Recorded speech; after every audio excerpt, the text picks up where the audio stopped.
Hi, everybody. My name is Len Peralta. I am a artist, and I am the resident artist at Tom Merritt's Daily Tech News Show. And what you're about to watch is the process from start to finish, pencils to ink to final color, of the 1 year anniversary print of Daily Tech News Show, just a commemorative print to celebrate the first year of Tom Merritt's show. I've never done anything like this before, so what I wanted to do was, this video was about 20 minutes long or so, and I didn't want to find a piece of music that was 20 minutes long, or keep looping the music over and over again. I wanted you to actually, I thought, this might be a good opportunity for me to actually talk about my art, because I haven't really done that ever in one of these videos. Usually I just put music, and I've been asked numerous times to record a commentary, and so that's what I decided to do. And I don't know how this is actually going to turn out, but I'll do the best I can narrating what I'm seeing. So I guess I should start at the beginning. What I would usually, up until about 2 years ago, I would draw traditionally at a desk with pencils and pens and papers. And about 2 years ago, or 2.5 years ago now, I purchased a Wacom Cintiq.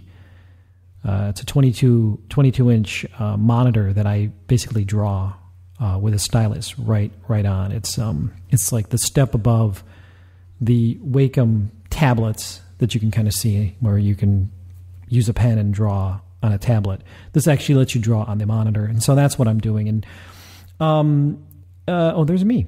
You'll see me every once in a while popping in, and I'll explain why you see me there. The process is very different. Drawing digitally, I thought that it would be about the same. There's me again. Be about the same drawing. Oh man, this is gonna get annoying. Drawing digitally, but it's not. There was a big, huge learning curve, and it took me a while to kind of master drawing on a tablet as opposed to drawing traditionally. And now, since I've been doing it for a while, I guess I've sort of mastered that tool. And now, if I go back to drawing traditionally, there's a bunch of things that I try to do. I hate erasing now, which is sort of funny.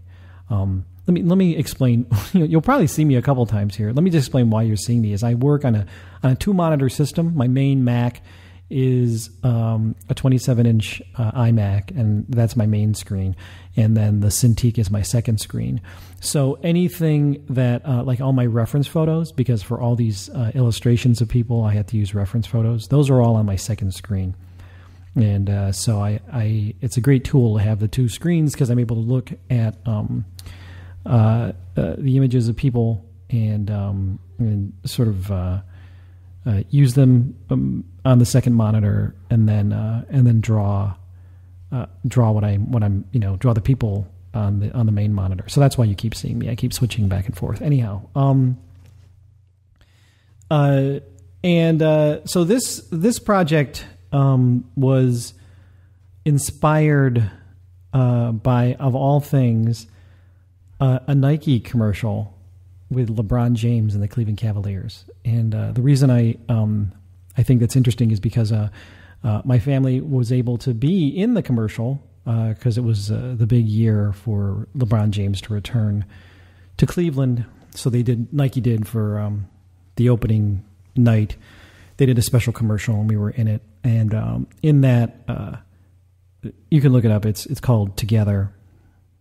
And in it, there's this kind of image of LeBron James, who was like the central figure in the center, putting his hand up, and then all these other people around him, sort of surrounding him and kind of coming together. And when I saw the commercial, there was something very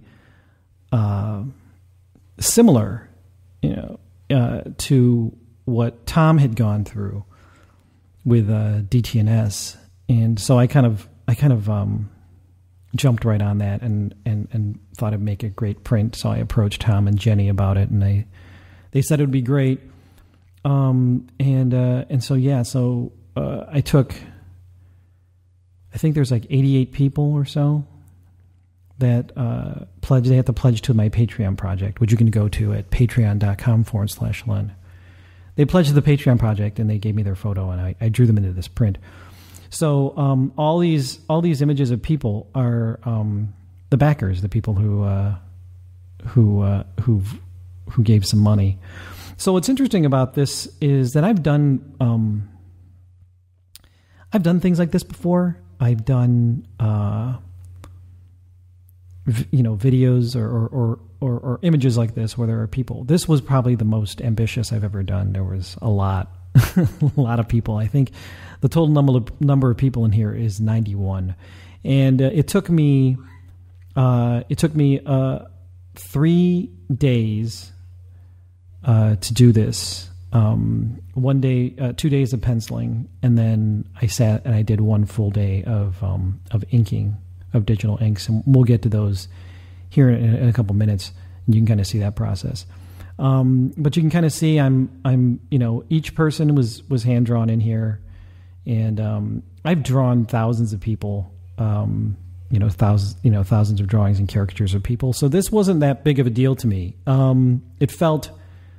I do something called flip faces, where I draw caricatures of people for social media and their avatars and things like that. So, and I've done thousands of those, and so this was just like a extension of that. I felt like, oh yeah, I can do this. This will be a fun, project. And it was a really fun project, but I guess I didn't really anticipate that it would take me so long to do. I'm pretty quick. I'm usually pretty good at managing my time. This one was a big one. It probably was my most ambitious project. And you kind of see here, there's a couple people. I'm about to start inking here in a second, but there's a couple people who were strays that I had to fit into the picture. And that was one of the things I love digitally, is being able to do that, is being able to move people around and change the composition. I am terrible. This is kind of a weird thing to admit, but I am terrible at composition. I'll just start drawing. I sort of have an idea of what I want to try to do, but I don't really pay much attention to composition when I'm doing it. So drawing digitally has allowed me to kind of switch on the fly and make things happen. Whereas, and I'm finding that now I hate erasing, like physically erasing things. So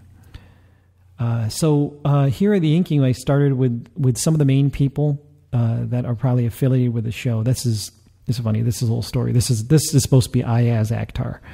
And it had been about 2 or 3 weeks in between drawing these, and I had forgotten who I had drawn. That's supposed to be Patrick Beja right there. And I had forgotten what Ayaz looked like. So I had to bring up a photograph of him to make it look a little bit more like him. Same thing here with Todd Whitehead, who does Alpha Geek Radio. I had to bring up a photograph because he didn't actually give me a photograph. These are people who I didn't have photographs of.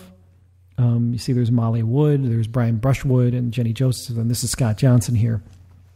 And I just I didn't have any real photographs to work from, so I was doing it from memory a lot of times. Like I've drawn Justin Robert Young, I've drawn Veronica a lot, but it was funny going through this process and inking it in. I had to remember who I was drawing. So now we're getting into the inking process. We're pretty knee deep in the inking process. This was the inking was done over the course of about an 8-hour day. It took me a long time to ink this in, and there. This is Jason Howell. Jason, I forgot to draw Jason, and Jason was so excited to be a part of the print, so I put him in at the last second, and that's why he's I wanted to put him someplace pretty important so people wouldn't so he wouldn't get lost in the crowd. But but that's one of the things that I love about digital drawing here. You can kind of see I'm placing some people. I'm like, oh, I forgot this guy, and I was sort of on the fly changing things, and that's always an interesting process. So what I'm using for inking, once again, I'm using the Cintiq, and I went through a long process of mimicking brushes. I had never really drawn digitally before, so I was using, when I first started, I was using just like a standard brush, and I found that it didn't really have the same things that I loved about working analog. I use microns, and I use Pitt pens, Pitt brush pens, because they just have a really cool feel. They kind of matched this kind of cartoony style that I grew up loving, and that was the other thing too I wanted to say, is that this entire process, this doing this drawing was, I was always have been a big fan of Jack Davis, who is a cartoonist who used to do Mad Magazine, and he used to do these big group shots of people, and he was known for doing these really intricate big group shots with cartoons of people, and so I was thinking a lot about Jack Davis when I was doing this process. A lot of, just trying to keep that loose feel. I love Jack Davis's loose feel. At some point when I was working on this, I just decided, well, I have a style. I'm just going to kind of keep that style and keep it kind of consistent. And I wanted it to be so that people could recognize themselves in it. And hopefully I did a good enough job where people can recognize their faces. So I had, getting back to the pens for a second, I had created, I have about 30 or 40 brushes that I created just to mimic what I do analog, and I'm real happy with them. There are a certain set of brushes that I've created for inking, for doing cartooning and stuff like that. And if you see any of the other speed drawing videos I've done, say for Geek a Week, I have a different set of tools to do the painting. I probably have 2 or 3 specific pens that I use for the painting. But this is my set for cartooning, and I'm real happy with it. It gives this really cool line. I like getting the detail, and that's where it starts really getting sort of exciting to look at. Because there's, if you put some heavy, really crazy details into things, it just draws the eye to it, and it's pretty exciting. So yeah, every once in a while you'll see me kind of get a big picture look at what the drawing looks like, and that to me is always really cool. This guy here I was real happy the way that guy looks for some reason, because it looks just like his cartoon. I mean, like his picture that he sent. So that's sort of funny. And that was the other thing that it was really difficult about this whole process, is that every face obviously is different. But what's funny about the audience of Daily Tech News Show is that a lot of people, they look sort of the same. So I tried to find some things that made people stand out, like that guy with the cowboy hat. I tried to find the things in the people that made them stand out, and it was great. Like when I was able to draw a panda. That's terrific. Somebody draw a panda, draw them as a panda. That was a lot of fun. So I was trying to capture the essence of people.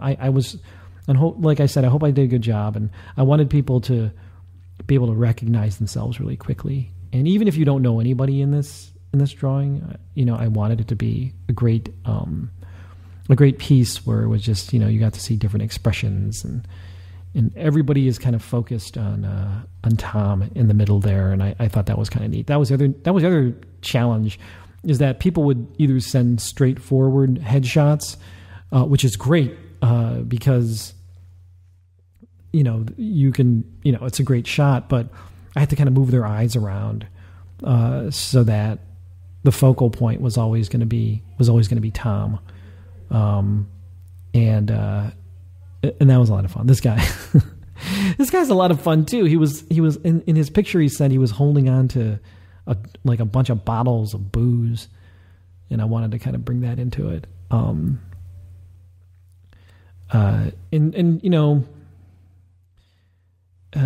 It was funny. I remember when I was doing this drawing, this part of the inking. I was actually on the phone with my wife. She was downstairs. I work upstairs in an office, and my wife was downstairs. I think she was reading, and I needed to talk to her about something, and we ended up talking for like an hour and a half. So as I'm doing this, as I'm drawing this, I'm still talking to my wife. I'm going through all the process of looking at photographs and drawing people and making sure it looks like them. This guy here had he had a crazy sports shirt on that I wanted to work in, so he knew it was him. Because if somebody didn't really have something that kind of set them apart, then I wanted to make sure that they were able to recognize themselves. This guy had the greatest hair, and it's a very strange shirt. Here's another funny thing: is what I found that happened during this process is, then this was a complete accident. I started to group people by similar looks, I guess, which was really funny because there's a group of people who have big blue eyes. They're over in the lower left-hand corner of this drawing. There are also some people who wear hats. There's two guys that kind of line who look very similar. They had the same sort of fedora, and they're sort of like guardians on either side of the drawing. It was just strange that there was a group of women that I just happened to draw next to one another. Not that I was thinking ahead of time that, this over here is where all the women are going to be, but it just sort of happened. And what was interesting about that is that it gave a nice little cadence to the drawing. It fit well. People seemed to fit together nicely.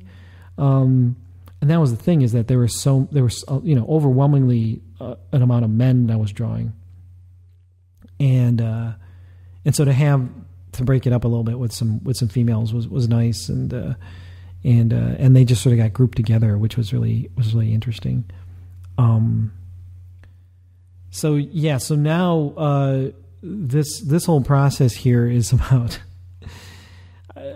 4 hours of inking, and I've compressed it down to about 8 minutes or 6, or I don't know, about 10 minutes or so. But it was a long, arduous process. I think this was the most I've ever sat down and drawn people at one time. So I'm trying to think about technique. Like I said, drawing digitally allows me to do some things that I couldn't do in an analog world. Like just switching things up. And the other thing too that drawing digitally has done is it's actually improved my analog drawing. When I go to sit at my drawing table, I'm bringing some of the techniques that I've learned with my digital stylus into my real world. And so that's sort of, it was an interesting side note, because I sort of improved my drawing in the way that I like the way things to work from the digital world into my real world. And so that's been kind of neat. I obviously have a style here, and I always feel like, it's not good enough, or I should spend more time, and this was different. I mean, you'll see when I pull back and look at how everything looks, it works. But when you're dealing with a face like one-on-one, you want to make that the best looking face you can. And that's, that's what was trying to do here. It's just some interesting people just laughing at it. But as a composition, it works. And then, and just one-on-one, even like the guy with the trombone and everything else, like, there's all these people with their own individual feelings, their looks and everything. And those all seem to work in the big picture as well. So I tried to keep that in mind, because it's easy in something like this to just, to lose sight, lose scope. And we're getting really close to the end of the drawing here. That was the other thing. This last one was this Hockey Buzz, Eklund. I was like, oh wow, I didn't see a guy who was dressed up as a hockey guy. So I had to figure out who that was. So now we're getting into the color portion of it. I'm just throwing down a real quick wash down here. And it was always my intention to make it black and white. If you look at the original LeBron James poster that Nike did, it is a black and white print. And so I wanted it to kind of have that same feel. So this was just going in real quick and just adding those little spots of color for the eyes and the teeth and everything else, just kind of make people stand out a little bit. But I also wanted to make sure that the main focus was still on Tom and the main group, and everybody else, even though they are part of the group, weren't really pushed forward, because visually I think that it would be confusing. I wanted something that the eyes could focus on, and of course I wanted that to be Tom. So I just what I'm doing here is I'm just going through and going. There's 91 people. I'm just throwing color on each one of them and just giving them a really quick color, or it's just some value to them, so that they have a little bit of a little. They're separated from the background, but they're still sort of just they're kind of melting into the background. It just was a way, because I knew when I was going to do black and white, I knew I wanted it to come a little bit forward. I wanted there to be some visual contrast, and that's what I decided to do here. So I'm using a special paintbrush. It's actually called a hairbrush to draw hair. But what I found is that it does this really cool looking painterly thing. And if you bring down the opacity on Photoshop, you can do some really cool stuff. And now I'm just adding some details here. And that's it. That's my drawing of the DTNS 1 year anniversary In This Together print. I hope you enjoyed it. If you like what I'm doing, you can support me at Patreon at patreon.com/Len. You'll see the URL at the end here. And I hope this was informative. I hope I didn't ramble too much. But thanks a lot for watching, and I hope you support me on Patreon. Thanks a lot, guys.